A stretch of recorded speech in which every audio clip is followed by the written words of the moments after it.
ঢাকার ব্যস্ত গাবতলী আমিনবাজার সেতু পেরিয়ে উত্তরবঙ্গের ২২ জেলা ছাড়াও মানিকগঞ্জ, যশোরের দিকেও ছুটে গেছে এই সড়ক। তবে আমাদের লক্ষ্য ঢাকা থেকে টাঙ্গাইলের এলেঙ্গা পর্যন্ত পুরো বাস্তবায়ন হওয়া মহাসড়কের সৌন্দর্য ও এরপর এলেঙ্গা থেকে রংপুর মহাসড়কের চলমান উন্নয়ন প্রকল্পের বাস্তব চিত্র তুলে ধরা।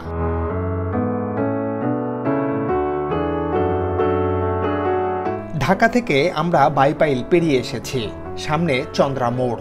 দেশের উত্তরাঞ্চলের সঙ্গে সরাসরি সড়ক যোগাযোগের একমাত্র করিডোর হচ্ছে এই চন্দ্রার মোড়। এখানে যুক্ত হয়েছে জয়দেবপুর, চন্দ্রা, টাঙ্গাইল, এলেঙ্গা মহাসড়ক।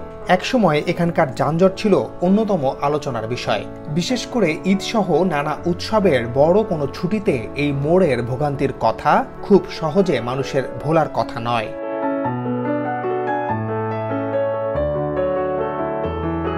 তবে বর্তমান চিত্র একেবারে আলাদা। ২৮৮ মিটার দীর্ঘ ৪ লেনের চন্দ্রা ফ্লাইওভারটি ২০১৯ সালের মে মাসে উদ্বোধনের পর থেকে অনেকটাই স্বস্তি ফিরেছে। এটি নির্মাণে ব্যয় হয় ৪৫ কোটি ২১ লাখ টাকার মতো।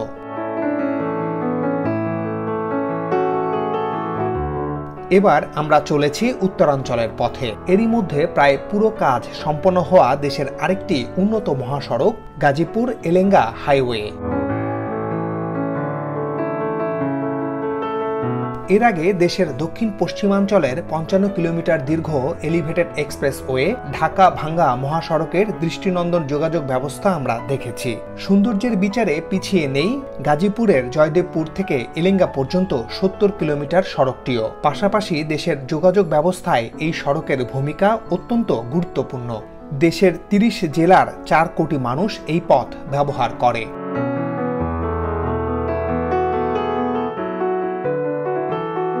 ৪ লেনের জয়দেবপুর এলেঙ্গা মহাসড়কটির দুপাশে আছে ধীরগতির যানবাহন চলাচলের জন্য আলাদা লেন। পৃথক লেন থাকায় মহাসড়কে দ্রুতগতির যানবাহন স্বাচ্ছন্দ্যে চলতে পারছে। তবে উন্নত মানের জয়দেবপুর এলেঙ্গা মহাসড়কটি এখনও তার পুরোপুরি সুফল পাচ্ছে না। কেন, সেই প্রশ্নেই আসছি।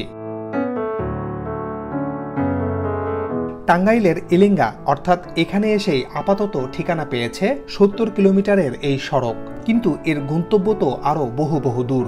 অন্তত এখান থেকে রংপুর পর্যন্ত হলেও ১৯০ কিলোমিটার এর গন্তব্য।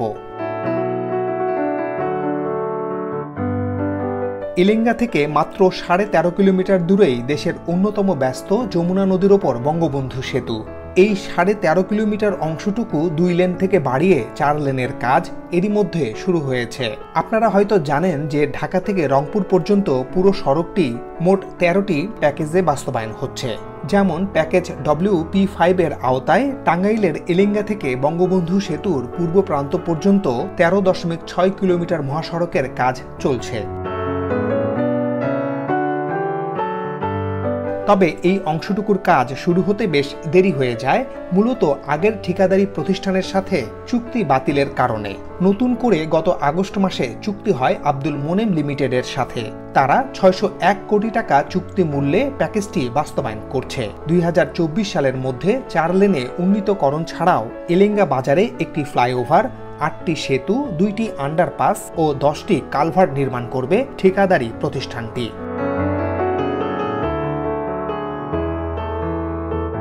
এর পরের কাজটি বঙ্গবন্ধু সেতুর পশ্চিম প্রান্ত থেকে সিরাজগঞ্জের হাটি কুমরুল মোড় হয়ে বগুড়া পেরিয়ে রংপুরের মডার্ন মোড় পর্যন্ত।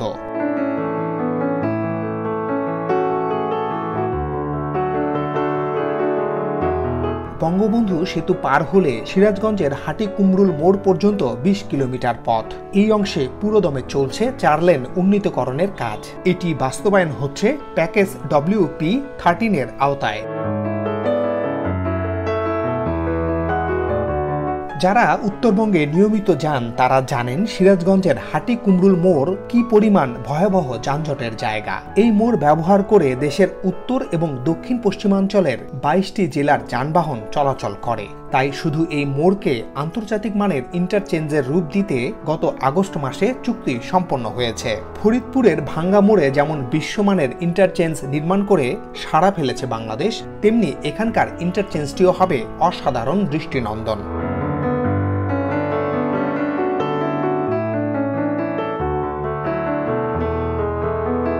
চীনা ঠিকাদারি প্রতিষ্ঠান China railway construction bridge engineering bureau group এটি নির্মাণের জন্য চুক্তিবদ্ধ হয়েছে।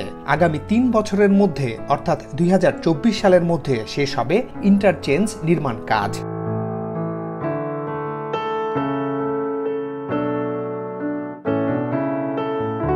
এর জন্য ৭৪৩ কোটি টাকা ব্যয় ধরা হয়েছে। এটি নির্মাণ হলে অন্তত ১ কিলোমিটার আগে থেকে যে যার পথ বেছে নিয়ে গন্তব্যে যেতে পারবে। চলাচল হবে নিরবচ্ছিন্ন। ইন্টারচেঞ্জ ও সড়ক প্রশস্তকরণে জনগণের ভোগান্তির দিকটি মাথায় রাখা হচ্ছে, অর্থাৎ যতদিন নির্মাণ কাজ চলবে ততদিন একটি অংশ দিয়ে যানবাহন চলাচল অব্যাহত রাখার ব্যবস্থা সবসময় চালু রাখার নির্দেশ দিয়েছে সরকার।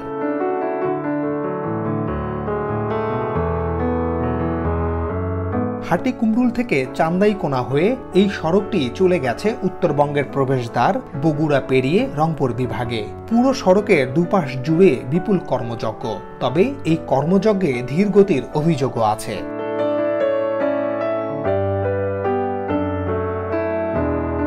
দুই সালে ঢাকা রংপুর মহাসড়কের কাজ শুরু হয়ে ২০২১ সালের আগস্ট মাসে শেষ হওয়ার কথা ছিল, কিন্তু তা হয়নি। তবে আমরা যতটুকু দেখেছি তাতে সহজে অনুমান করা সম্ভব কি ভীষণ জটিল কাজ এসব।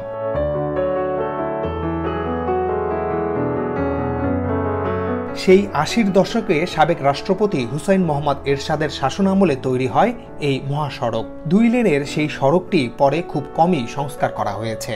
অনেক বছর পর বর্তমান আওয়ামী লীগ সরকার ঢাকা রংপুর মহাসড়কে ধীরগতির যান চলাচলের জন্য আলাদা লেন সহ মোট ৬ লেনের সড়ক প্রস্তুত করছে।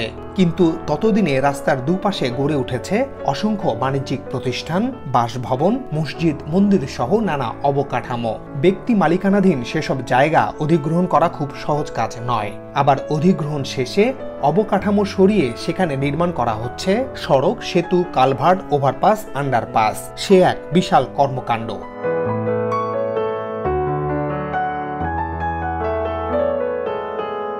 পথে যেতে যেতে দেখছি কোথাও চলছে সড়কে ঢালাই কাজ, মোড়ে মোড়ে মাথা তুলছে ফ্লাইওভারের পিলার, গার্ডার। কোথাও ২-১টা স্প্যানও বসানো হয়েছে। দূরপাল্লার যানবাহনের চালক ও যাত্রীদের বিশ্রামের জন্য স্থাপন করা হচ্ছে হাইওয়ে সার্ভিস এরিয়া।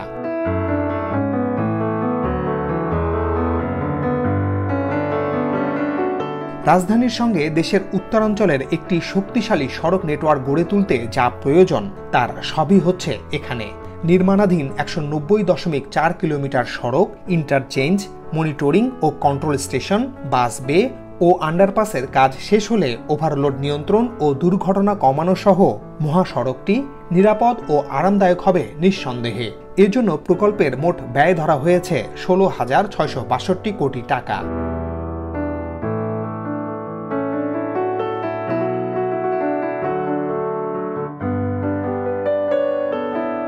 বগুড়ার ঐতিহাসিক মহাস্থানগড়ের ৬ লেনের এই সেতুটি সম্প্রতি চালু হয়েছে। এখান থেকে রংপুরের দূরত্ব ৯০ কিলোমিটার।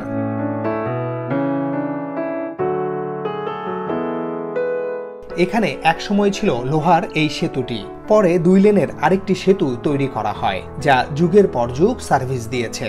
বর্তমানে ক্লান্ত অবসন্ন দুটি সেতু পরিত্যক্ত।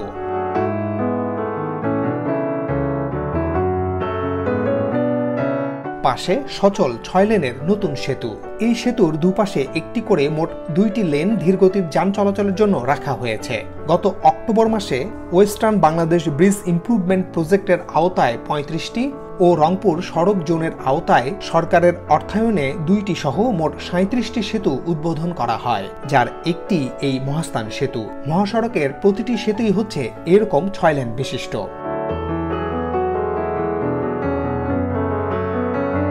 এভাবে সড়ক সেতুতে শুধু উত্তরবঙ্গের চিত্রই বদলে যাবে না, বদলাবে পুরো দেশ, প্রাণ পাবে দক্ষিণ এশিয়ার সংযোগ। দক্ষিণ এশিয়ার ৭টি দেশ বাংলাদেশ, ভুটান, ভারত, নেপাল, শ্রীলঙ্কা ও মায়ানমার নিয়ে গঠিত South Asia sub regional economic cooperation SASEC forum. এ আঞ্চলিক সহযোগিতা ফোরামের আওতায় ২১টি উপ আঞ্চলিক সড়ক করিডোর উন্নয়নের উদ্যোগ নেওয়া হয়। এর মধ্যে ৪ নম্বর করিডোরটি ভুটানের রাজধানী থিম্পু থেকে শুরু করে ভারতের জয়গাঁও থেকে চ্যাংরাবান্ধা হয়ে বুড়িমারি স্থলবন্দর দিয়ে এবং ৯ নম্বর করিডোরটি নেপালের রাজধানী কাঠমান্ডু থেকে শুরু করে বাংলাবান্ধা স্থলবন্দর দিয়ে বাংলাদেশে প্রবেশ করবে। এই করিডোর দুটি যার সাথে সংযোগ হবে সেটি হচ্ছে এই ঢাকা রংপুর মহাসড়ক। অর্থাৎ এই করিডোর দুটি একদিকে রংপুর বগুড়া বঙ্গবন্ধু সেতু টাঙ্গাইল জয়দেবপুর হয়ে রাজধানী ঢাকা ও বন্দরনগরী চট্টগ্রামের সাথে যেমন যুক্ত হবে, অন্যদিকে রংপুর বগুড়া হয়ে সিরাজগঞ্জের হাটিকমরুল ঈশ্বরদী কুষ্টিয়া যশোর খুলনা হয়ে মংলা বন্দরের সঙ্গে যুক্ত হবে। এর ফলে ভারত নেপাল ভুটান সহ প্রতিবেশী দেশগুলোর সঙ্গে সড়ক সংযোগ স্থাপন করবে। এই দুটি করিডোর সহ বাংলাদেশের অভ্যন্তরে অন্যান্য উপ আঞ্চলিক সড়ক নেটওয়ার্ক উন্নয়নের জন্য প্রায় ১৭৫০ কিলোমিটার সড়ক উন্নয়নের মাস্টার প্ল্যান তৈরি করা হয়েছে। ফলে SASEC corridor, Asian highway, BIMSTEC corridor ও সার্ক হাইওয়ের সঙ্গে সংযুক্তির জন্য এলিঙ্গা হাটিকুমরুল রংপুর মহাসড়ক অত্যন্ত গুরুত্বপূর্ণ।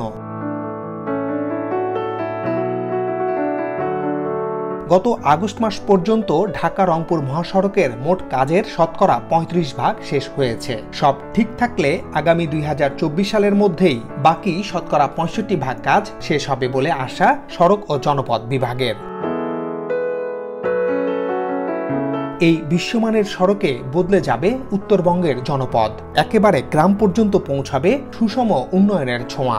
আর এভাবে আগামী ২০৩০ সালের মধ্যে দেশের সব মহাসড়ক প্রথমে ২ থেকে ৪ ও পরে ৪ থেকে ৬ লেনে এবং ২০৪১ সালের মধ্যে সেসব মহাসড়ক ৮ লেনে উন্নীত করার পরিকল্পনা নিয়েছে সরকার।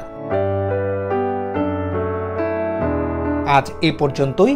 আবারও দেখা হবে উন্নয়নের অন্য কোনো প্রকল্প নিয়ে। সে পর্যন্ত ভালো থাকুন, সুন্দর থাকুন, আমাদের সাথে থাকুন।